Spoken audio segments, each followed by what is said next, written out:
আসসালামু আলাইকুম গাইস, আশা করি আপনারা সবাই ভালো আছেন। দেখুন, আমার হাজবেন্ড আজকে ছোট মাছ কিনে নিয়ে এসেছে, আর আমার মেয়ের জন্য চিংড়ি মাছ। আমার মেয়ে খুব চিংড়ি মাছ খেতে পছন্দ করে, সেজন্য নিয়ে এসেছে।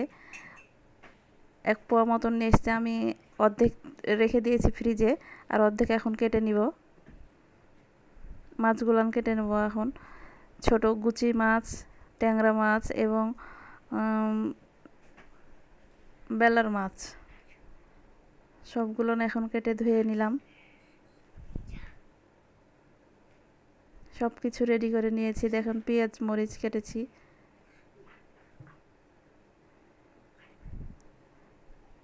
এখন আমি চুলায় কড়াই বসিয়ে দিব।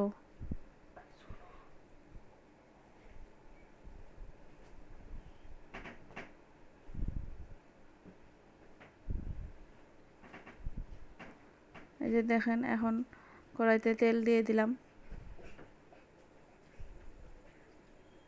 পেঁয়াজ দিলাম, কুচি করে রাখা পেঁয়াজ কুচি দিয়ে দিলাম।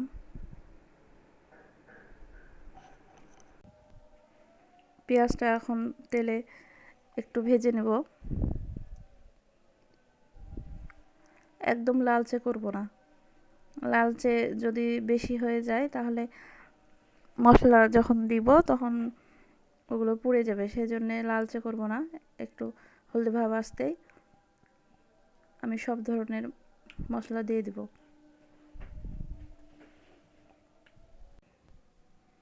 দিয়ে দিলাম লবণ,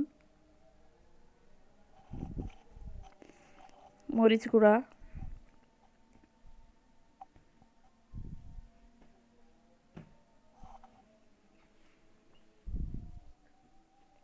হলুদ গুঁড়া, ধনিয়া গুঁড়া। এখন ওগুলোকে নাড়াচাড়া করব।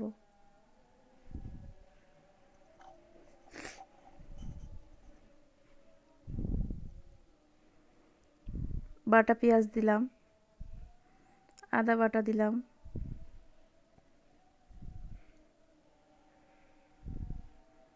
জিরা বাটা দিলাম। এখন মশলাগুলোকে ভেজে নেব। রসুন বাটা দিলাম। এখন মশলাগুলোকে ভেজে নেব।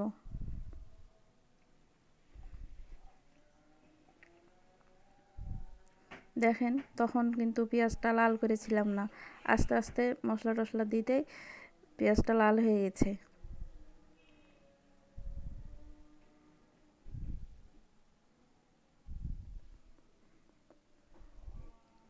মশলাগুলো যাতে পুড়ে না যায় তাই একটু পানি দিলাম।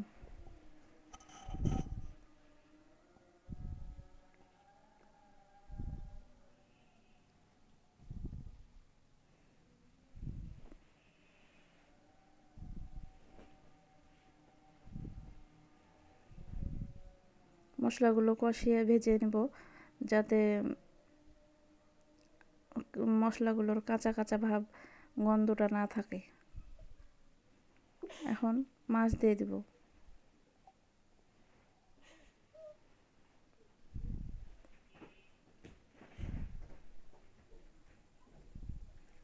দেখেন, সব মাছগুলো দিয়ে দিলাম।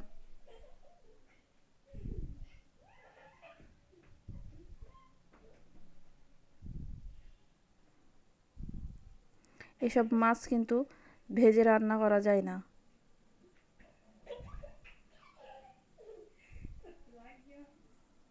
এগুলো মাছ যদি ভাজতে যাওয়া হয়, দেখা যায় যে মাছ ভেঙে যায়।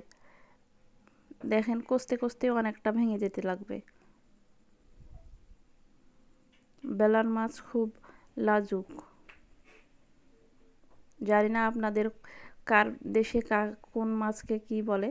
আমাদের দেশে এই বড় মাছটাকে বেলে মাছ বলে, আর ওই যে একটা 2 দিকে কাঁটা আছে এটাকে বলে ট্যাংরার মাছ, আর লম্বাটাকে গুচি মাছ বলে।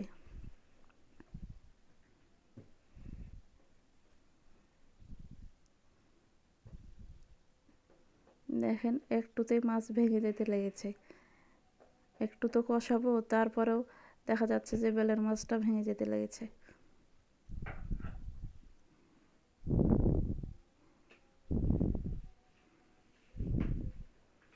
এখন পানি দিয়ে দিলাম।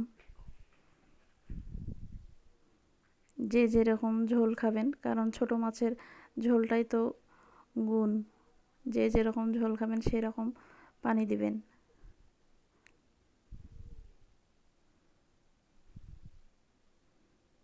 এখন এটা কিছুক্ষণের জন্য ঢেকে দেব।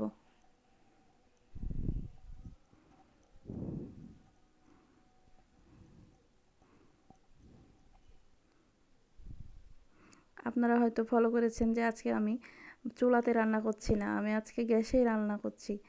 অনেক বৃষ্টি হচ্ছে তো সেজন্যে আজকে আর চুলাতে রান্না করছি না, আজকে গ্যাসে রান্না করছি, গ্যাসের চুলায়। হয়ে গেছে মাছ রান্না।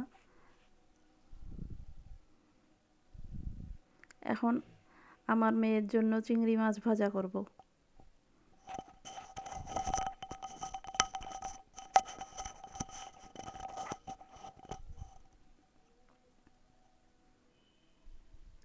কেটে রাখা পেঁয়াজ দিলাম, তেল দিলাম। এখন পেঁয়াজটা নাড়াচাড়া করব।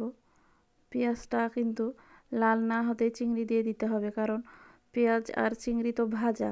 পেঁয়াজটা ভাজতে, চিংড়িটা ভাজতে ভাজতে দেখা যাবে যে পেঁয়াজ লাল হয়ে যাবে। আর যদি লাল করে পেঁয়াজটা চিংড়ি মাছ দিই তখন দেখা যাবে যে পেঁয়াজ কালো হয়ে যাবে। সেজন্যে পেঁয়াজ লাল না হতে আমরা চিংড়ি মাছটা দিয়ে দেব।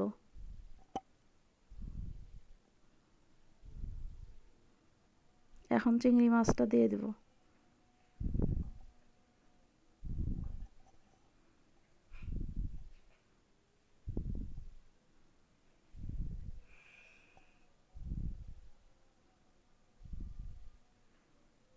এখন লবণ দিব,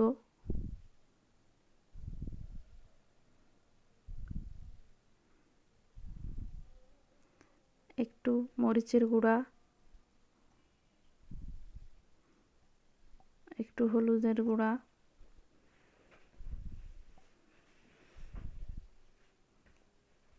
দিয়ে এখন ভেজে নিব মাছটা। খুব বেশি ঝাল করব না, বাচ্চা খাবে, সেই জন্যে অল্প একটু গুঁড়ামরিচ দিলাম, কয়েকটা কাঁচামরিচও দিয়েছি।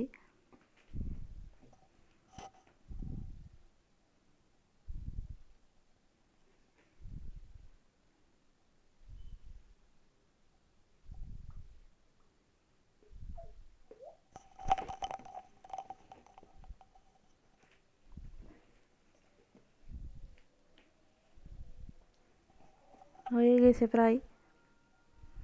এখন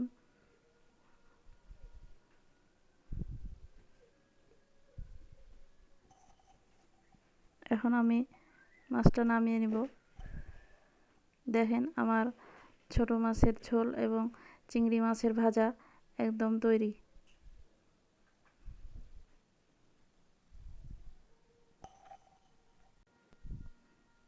আচ্ছা গাইস, আজকের মতো এখানে বিদায় নিলাম। আপনাদের সঙ্গে আবার একটি রান্না নিয়ে দেখা হবে ইনশাআল্লাহ।